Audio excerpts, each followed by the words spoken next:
ಸಲಗಿ ಒಂದು ಅಪ್ಪುವ ಸೀತಾ ಕೇಳಲ್ಲ ಮಾತಾ. ಅದೇನು ಚೆನ್ನಾಗಿ ಹೇಳುವಂತವನಾಗೋ ದಶಕಂಠನೆ.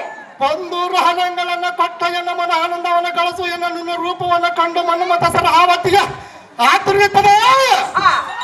ಎಲ್ಲರ ಕರಳ ಬಿಟ್ಟು ಸುರ ಸಾಧವನ್ನ ಪಟ್ಟು ಸಂತೋಷ ಪಟ್ಟು ಸೀತಾ ಜಗತ್ತದಲ್ಲಿ ಎಲ್ಲ ಅದಮನೆ ಪರಸ್ತ್ರೀಯರಾದ ನನ್ನನ್ನು ಮುಟ್ಟಿದರೆ ನೀನು ಸುಟ್ಟು ಹೋಗು.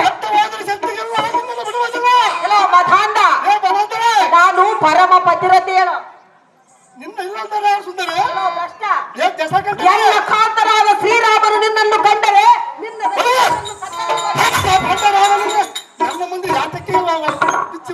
ಎಲ್ಲೋ ನೀಚ ರಾವಣನೇ, ನನ್ನ ಕಾಂತ ನಿಲ್ಲದ ವೇಳೆಯಲ್ಲಿ ಎನ್ನನ್ನು ಕಳ್ಳನಂತೆ ಕದ್ದು ತಂದು ಈ ರೀತಿ ಮಾತನಾಡುತ್ತಿರುವಿಯ?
ಪರಸ್ತ್ರೀಯರ ಮೇಲೆ ನಿನಗೆ ತಕ್ಕೆ ಇಷ್ಟೊಂದು ಆಪೇಕ್ಷೆಯು?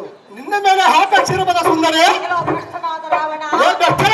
ನಿಶ್ಚಲವಾದ ಬುದ್ಧಿಯಿಂದ ನಿನ್ನ ಬಾಯಿ ಮುಚ್ಚಿಕೊಂಡು ಹೋದರೆ ಸುಂದರಿ ಇಲ್ಲವಾಯಿತೆಂದರೆ ಪರಿಣಾಮವು ನೆಟ್ಟಗಾಗುವುದಿಲ್ಲ.